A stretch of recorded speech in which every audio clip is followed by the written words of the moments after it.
हिंदू मंदिरों को सरकारी नियंत्रण से मुक्त कराने की मांग समय समय पर उठती रही है। विश्व हिंदू परिषद ने जनवरी 2025 से इसे लेकर देशव्यापी जन जागरण अभियान शुरू करने की घोषणा की है। विश्व हिंदू परिषद के महामंत्री मिलिंद परांडे ने गुरुवार को प्रेस वार्ता के दौरान इस अभियान की जानकारी दी। परांडे ने जानकारी दी है कि अभियान की शुरुआत 5 जनवरी से आंध्र प्रदेश के विजयवाड़ा से की जाएगी। भारत एक धर्मनिरपेक्ष राष्ट्र है। एक धर्मनिरपेक्ष राष्ट्र में हिंदू मंदिरों का नियंत्रण सरकार के पास है, परंतु मस्जिदों का नियंत्रण मुस्लिमों और चर्चों का नियंत्रण ईसाइयों के पास है। अब मंदिरों को सरकारी नियंत्रण से मुक्त कराने की मांग करने वालों का तर्क यही है कि जब मस्जिदों और चर्चों व अन्य धार्मिक स्थलों पर सरकार का कंट्रोल नहीं है, तो फिर मंदिर पर सरकार का कंट्रोल क्यों है। ऐसे में एक प्रश्न उभरता है कि आखिर मंदिरों पर सरकारी नियंत्रण कैसे हुआ। पुराने समय में राजा महाराजा मंदिर निर्माण के लिए भूमि और धन का दान किया करते थे। मंदिर प्रायः नगर या गांव के आसपास बनाए जाते थे। मंदिरों के निर्माण से आसपास के क्षेत्र में अन्य व्यवसाय शुरू हुए और शहरों व गांवों का विकास हुआ। भारत में इस्लामी आक्रमणों और शासन की अवधि के दौरान आक्रमणकारी या शासक केवल हिंदू मंदिरों को लूटते थे, दान किए गए धन को लूटते थे, मूर्तियों को नष्ट करते थे, मंदिर परिसर को अपवित्र करते थे और विरोध करने वाले पुजारियों व अन्य भक्तों की हत्या करते थे। कभी कभी वे मंदिर को नष्ट करने के बाद उन्हीं अवशेषों से मस्जिद का निर्माण करते थे, जैसा कि अयोध्या राम जन्मभूमि में हुआ था। कुछ अन्य मामलों में वे मंदिर के केवल एक हिस्से को ध्वस्त कर देते थे और उसे मस्जिद में बदल देते थे। मंदिर के केवल एक हिस्से को नष्ट करने का उद्देश्य हिंदू भक्तों को लगातार अपमानित करना था। उन्हें हर दिन अपने पवित्र स्थलों के विनाश और अपवित्रता को देखना पड़ता था। काशी विश्वनाथ मंदिर के ज्ञानवापी परिसर में यही स्थिति थी और आज भी है, जो आदि विश्वेश्वर ज्योतिर्लिंग का स्थल है। मथुरा कृष्ण जन्मभूमि में देख लीजिए, कंस का कारागार जहां भगवान का अवतार हुआ, आज भी मस्जिद कहला रहा है। आबादी में अधिक होने के बाद भी सभी हिंदू एक साथ आक्रमणकारियों के विरुद्ध खड़े नहीं हो पाते थे, क्योंकि उस समय की मानसिकता थी कि जो राजा है वो लड़ेगा। आम लोग युद्ध स्थल के बाहर खड़े होकर इस बात की प्रतीक्षा किया करते थे कि कल से उन पर किनका शासन होने वाला है। अपने राजा की पराजय से उनको प्रसन्नता तो नहीं होती थी, लेकिन राजा विजयश्री को प्राप्त करे, इसके लिए वे अपने प्राण भी न्यौछावर नहीं करते थे। आक्रमणकारी आम लोगों का उत्पीड़न करने लगे। उन्हें हिंदुओं के मूक, कड़वे और नपुंसक क्रोध को देखने में आनंद आता था। यह बहुत व्यापक विषय है और आज हम मंदिरों पर सरकारी नियंत्रण पर चर्चा कर रहे हैं, इसलिए इस विषय पर किसी अन्य वीडियो में चर्चा करेंगे। इस्लामिक आक्रमणकारियों के बाद यूरोप से ईसाई उपनिवेशवादियों ने भी बहुत सारे हिंदू मंदिरों को नष्ट कर दिया और अपवित्र किया। भारत में गोवा राज्य इस तथ्य का एक प्रमाण है। पुर्तगाली ईसाइयों ने गोवा में हजारों मंदिरों को तोड़ दिया। 2023 में पुरातत्व विभाग की टीम ने पूरे राज्य में सर्वे कर यह जानकारी जुटाने की कोशिश की थी कि पुर्तगालियों ने कहां और कितने मंदिर तोड़े थे। टीम की रिपोर्ट में कम से कम 1000 मंदिरों को तोड़े जाने के पुख्ता सबूत मिले, जबकि कई स्थलों पर जांच की बात कही गई। कई ऐतिहासिक किताबों में भी उल्लेख मिलता है कि गोवा में लगभग सभी हिंदू मंदिरों, तीर्थस्थलों और छवियों को नष्ट कर दिया गया। उनकी जगह ईसाई चर्च स्थापित कर दिए गए। दूसरी तरफ ब्रिटिश ईसाई उपनिवेशवादी धन और पैसे के लालची थे। उन्होंने सोचा कि हिंदू मंदिरों और उनकी संपत्ति को नष्ट न कर नियंत्रित करना चाहिए, इससे उनको प्रचुर धन और संपत्ति मिल सकती है। अब अंग्रेजों ने हिंदू मंदिरों की संपत्ति को नियंत्रित करने के लिए योजना बनानी शुरू की। इनमें पूजा स्थल पर जाने वाले हिंदू तीर्थयात्रियों पर टैक्स लगाना भी शामिल था। उन्होंने मंदिरों की संपत्ति, भूमि और दान में मिलने वाले हर तरह की संपत्ति को नियंत्रित करने के लिए कानूनी नियम बनाए। अब वो नियम क्या क्या थे वो एक एक करके देखिए। Madras regulation 7/1817, religious endowment act 1863, Hindi में इसे धार्मिक बंदोबस्ती अधिनियम कहा गया। इसी अधिनियम के तहत मंदिरों का नियंत्रण सरकार द्वारा नियुक्त समितियों को सौंप दिया गया। इसके बाद आया मद्रास रिलीजियस एंड चैरिटेबल इंडोमेंट्स 1925। यह हिंदू मंदिरों पर पहला विशिष्ट कानून था। इससे आगे बढ़कर Hindu religious and endowment act 1927 लाया गया, जिसने दक्षिण भारत के मंदिरों को सीधे सरकार के अधीन कर दिया। अंग्रेजों का तर्क था कि धार्मिक संस्थानों में भ्रष्टाचार हो रहा है और मंदिरों की संपत्ति का सही उपयोग नहीं हो रहा है। इसके सही उपयोग के लिए एक्ट के तहत बोर्ड का गठन किया गया। इस बोर्ड को हिंदू रिलीजियस एंडोमेंट्स बोर्ड कहा गया। बोर्ड में सरकार द्वारा नियुक्त प्रतिनिधि और धार्मिक समुदाय से जुड़े लोगों को शामिल किया गया। इनका काम मंदिर की आय, संपत्ति और धार्मिक कृत्यों का प्रबंध करना था। हिंदुओं को लगा कि स्वतंत्रता प्राप्ति के बाद उनके मंदिर भी स्वतंत्र होंगे और अन्य धार्मिक स्थलों की तरह इन पर से भी सरकारी नियंत्रण हट जाएगा, परंतु वे कितने गलत थे। अंग्रेज चले गए, मुस्लिमों ने मार काट मचाकर पाकिस्तान ले लिया और भारत की पहली निर्वाचित सरकार के शासनकाल के दौरान हिंदू मंदिरों को नियंत्रित करने के लिए एक अधिनियम पारित किया गया, Hindu religious and charitable endowment act 1951।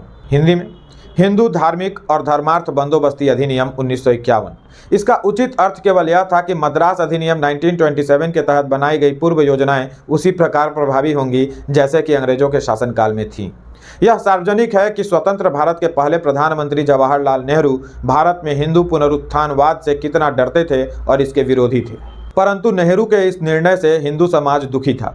इस कानून को न्यायालयों में चुनौती दी गई। मद्रास उच्च न्यायालय ने चुनौती खारिज कर दी। नेहरू के विपरीत जाना उस समय में छोटी बात नहीं थी, परंतु विरोध जारी रहा। अधिनियम को फिर भारत के सर्वोच्च न्यायालय में चुनौती दी गई। न्यायालयों ने अधिनियम के अधिकांश कठोर प्रावधानों को निरस्त कर दिया। न्यायालय के फैसले के बाद Hindu religious and charitable endowment act 1959 यानी हिंदू धार्मिक और धर्मार्थ बंदोबस्ती अधिनियम 1959 पारित किया गया, जिससे न्यायालय के आदेश पलट दिए गए। वर्तमान में भारत में 28 राज्य और 8 केंद्र शासित प्रदेश हैं।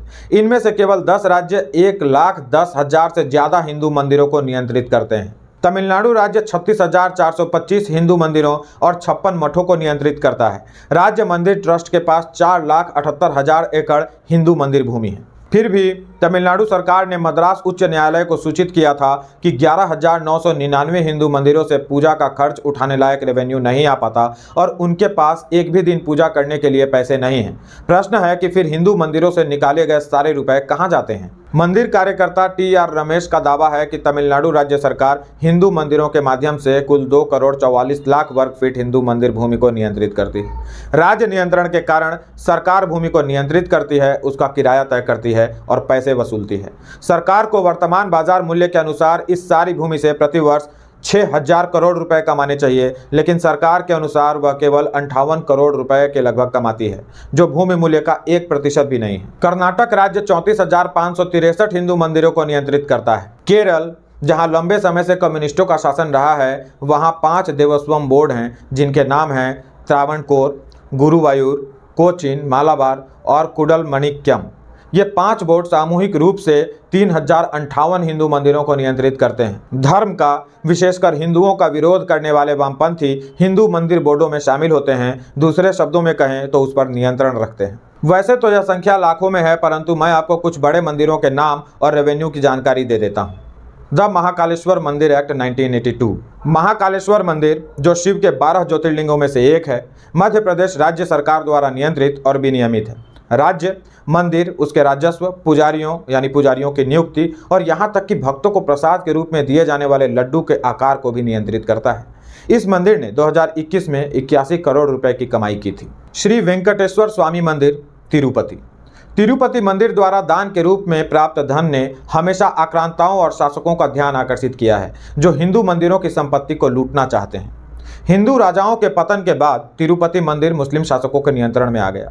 मुसलमानों के बाद तिरुपति मंदिर ईसाई उपनिवेशवादियों के नियंत्रण में आ गया।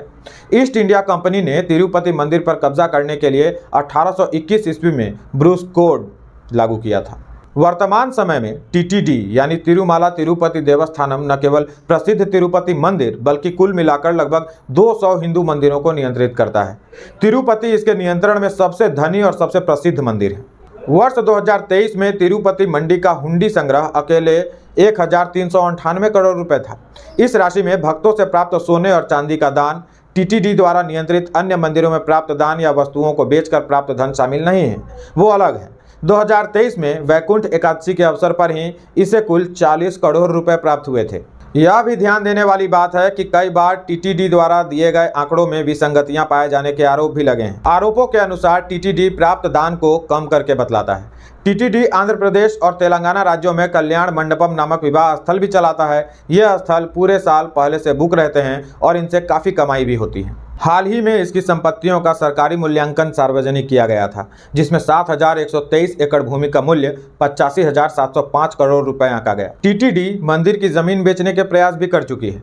यदि आवश्यकता पड़ी तो मैं TTD के घोटालों पर भी एक अलग वीडियो तैयार करूंगा। इसी श्रृंखला में हमारा अगला मंदिर है कपालेश्वर मंदिर। कपालेश्वर मंदिर तमिलनाडु के सबसे अमीर मंदिरों में से एक है। मंदिर के पास चेन्नई में 600 एकड़ से ज़्यादा की संपत्ति है। राज्य सरकार जमीन को नियंत्रित करती है, उसका किराया तय करती है और पैसे वसूलती है। सरकार की लापरवाही का नतीजा है कि जमीन का ज़्यादातर हिस्सा अतिक्रमण की भेंट चढ़ चुका है और राज्य के रिकॉर्ड के अनुसार 473 डिफॉल्टर हैं, जिससे 40% रेवेन्यू लॉस हो रहा है। इसी तरह केरल स्थित पद्मनाभ स्वामी मंदिर सबरीमाला मंदिर, जम्मू स्थित वैष्णो देवी मंदिर, मुंबई सिद्धिविनायक मंदिर जैसे लोकप्रिय और प्रमुख मंदिर हैं जिनका नियंत्रण सरकार के पास है। सबरीमाला मंदिर 1950 से सरकारी नियंत्रण में है। मंदिर को सालाना 200 से 250 करोड़ की आय होती है। सेंटर फॉर पॉलिसी स्टडीज के 2016 के एक अध्ययन के अनुसार देश के प्रमुख हिंदू मंदिरों के पास लगभग 5 लाख करोड़ रुपए की संपत्ति है। सरकार हिंदू मंदिरों पर केवल ऑडिट के नाम पर 5% से 21% तक शुल्क लगाती है। आंध्र प्रदेश राज्य में आंध्र प्रदेश हिंदू धार्मिक संस्थान अधिनियम के तहत किसी भी हिंदू मंदिर को जो 5 लाख रुपए या उससे अधिक की कमाई करता है उसे अपनी आय का 21.5% बंदोबस्ती विभाग को देना पड़ता था। हालांकि इसे बाद में न्यायालय के आदेश द्वारा निरस्त कर दिया गया। राज्य द्वारा नियुक्त सभी सदस्यों का वेतन भी मंदिर से ही आता है। वे पैसे से सराबोर रहते हैं, जबकि कई मंदिरों में पंडितों या पुजारियों को बहुत कम वेतन दिया जाता है। कई मंदिरों के मामले में सरकार पंडितों या पुजारियों की नियुक्ति, दैनिक पूजा अनुष्ठानों और त्योहारों पर मंदिर द्वारा कितना पैसा खर्च किया जा सकता है यह भी तय करती है और पूजा की प्रक्रियाओं को भी प्रभावित करती है। मंदिरों से कमाई का बड़ा हिस्सा लेकर सरकार सार्वजनिक योजनाओं पर खर्च करती है, जबकि अन्य मजहबी या धर्म स्थल से इस तरह की वसूली नहीं की जाती। सोचिए, जो सरकारें देश के बड़े मंदिरों से करोड़ों की कमाई कर रही हैं, क्या वो उन्हीं पैसों से देश के छोटे मंदिरों का संचालन नहीं कर सकते जिनको रेवेन्यू के अभाव में बंद करने की नौबत आ रही है? मंदिरों का पैसा मंदिर पर ही खर्च होना क्या उचित नहीं होगा? सभी धर्म और उनके धार्मिक संगठन भक्तों द्वारा दिए गए दान से फलते फूलते हैं। यदि मंदिरों पर हिंदुओं का नियंत्रण होता तो उस पैसे का उपयोग दूसरे हिंदू मंदिरों के रखरखाव, वेद पाठशालाएं, स्कूल, कॉलेज, हिंदू धार्मिक और सांस्कृतिक केंद्र, अस्पताल, अनाथालय, वृद्धाश्रम, गायों के लिए गौशालाएं, छात्रवृत्तियां, फेलोशिप, धर्मों का प्रचार प्रसार, गरीब हिंदुओं की मदद आदि के लिए किया जा सकता था। सभी धर्म ये काम करते हैं, लेकिन हिंदू नहीं कर सकते। भक्त कर चुकाने के बाद मंदिरों को जो पैसा देते हैं, यह सारा पैसा सरकारों के पास चला जाता है और कभी भी उस उद्देश्य के लिए इस्तेमाल नहीं किया जाता जिसके लिए इसे बनाया गया है। मंदिर की जमीन पर धीरे धीरे अतिक्रमण हो रहा है। हिंदू मंदिरों की जमीन कम होती जा रही है। राज्य की तरफ से हिंदू मंदिरों के प्रबंधन के लिए कई बार दूसरे धर्म के लोगों की नियुक्ति कर दी जाती है। उदाहरण के लिए फिरहाद हकीम जैसे मुस्लिमों को तारकेश्वर मंदिर बोर्ड का अध्यक्ष बना दिया गया और वांगलापुड़ी अनीता जैसे ईसाइयों को तिरुपति मंदिर बोर्ड में नियुक्त किया गया। अब चूंकि सरकार इन मंदिरों का प्रबंधन करती है, इसलिए वह किसी भी गलत काम को स्वीकार नहीं करती और सब कुछ दबा देती है। मंदिरों से मूर्तियां चुरा ली जाती हैं, मंदिरों की संपत्ति नीलाम कर दी जाती है और मंदिर का पूरा परिस्थिति तंत्र नष्ट कर दिया जाता है। आपको सितंबर 2023 में सनातन धर्म उन्मूलन सम्मेलन के बारे में तो पता चला ही होगा। इस कार्यक्रम में राज्य सरकार के मंत्री शामिल हुए थे। इस कार्यक्रम में सनातन धर्म की तुलना डेंगू, मलेरिया और कोविड-19 से की गई थी और सनातन धर्म या हिंदू धर्म के उन्मूलन का नारा लगाया गया था। आपको शायद यह नहीं पता होगा कि तमिलनाडु राज्य के हिंदू धार्मिक और धर्मार्थ बंदोबस्ती HRNC मंत्री PK शेखर बाबू भी इस सम्मेलन में उपस्थित थे। यह व्यक्ति हिंदू मंदिरों का प्रभारी है और हिंदू धर्म को मिटाना चाहता है। क्या आप हिंदू मंदिरों का नियंत्रण ऐसे हाथों में देखना चाहेंगे? कुछ राज्यों में तो सरकारें अलग अलग बहाने बनाकर हिंदू मंदिरों को निशाना बना रही हैं और उन्हें नष्ट कर रही हैं। हाल ही में ध्वस्त किए गए मंदिरों में चेन्नई में बेसिन ब्रिज के पास 300 साल पुराना मंदिर और मदुरई में 200 साल पुराना वज्रावंदन मंदिर शामिल है। मुथानकुलम के तट पर 125 साल पुराना मंदिर भी ध्वस्त कर दिया गया है। एक तरफ तो राज्य हिंदू मंदिरों को नियंत्रित करता है, दूसरे तरफ देश में इस्लामिक वक्फ बोर्ड को इतनी स्वायत्तता मिली हुई है कि वह किसी भी संपत्ति को या किसी भी संपत्ति पर दावा कर सकता है।